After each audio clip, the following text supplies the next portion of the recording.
first thing I'd like to do, I've introduced myself. I'd like you all to kind of give the same kind of introduction to tell. I'm here today because this work really gives me energy.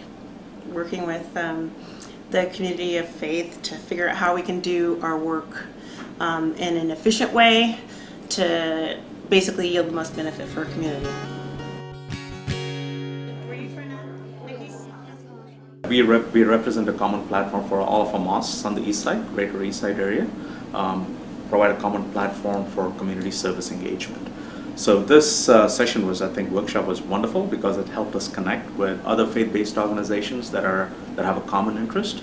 And we're all trying to address the same set of problems, and it's great to understand what everyone else is doing, and that gives us ideas, and especially the networking was great. So we have a lot of people that we can now reach out to and work together on common problems that all of us are trying to address in this community.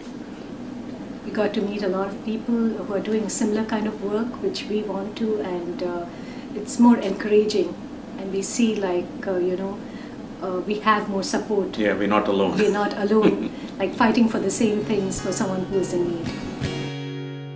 So we've been able to take small steps, like helping out with Teen Feed in the U District. I'm the co-convener of our social concerns and outreach group in our church. And issues of homelessness and poverty and related to housing are an important part of what we've chosen to really focus on in the next 4 months in our social concerns effort.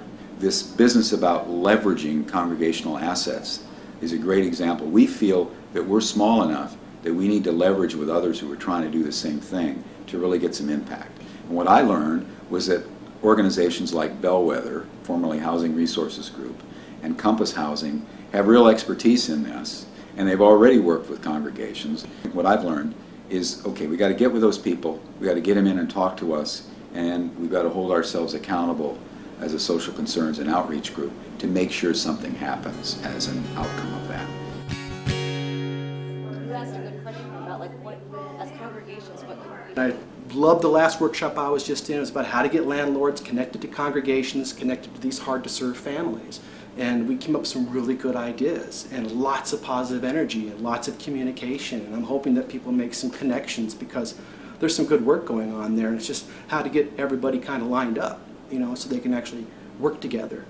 I think in one way, and this was brought up in our workshop, that congregations could speak to the reality of poverty and really find a way to connect with the deeper economic, social issues in which family homelessness is just a symptom.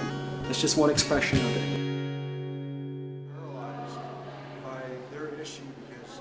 What I found was this was a focal point, bringing a lot of people together, different ideas, talking about the real issues.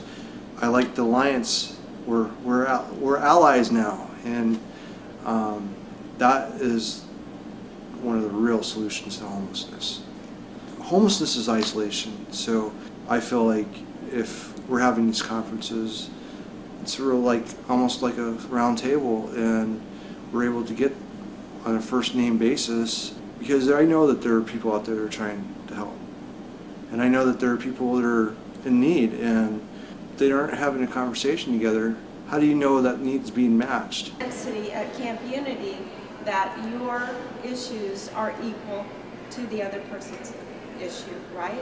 It takes about 8 people in your life to really sponsor you, really give you a foundation for getting out of homelessness or stability in your life.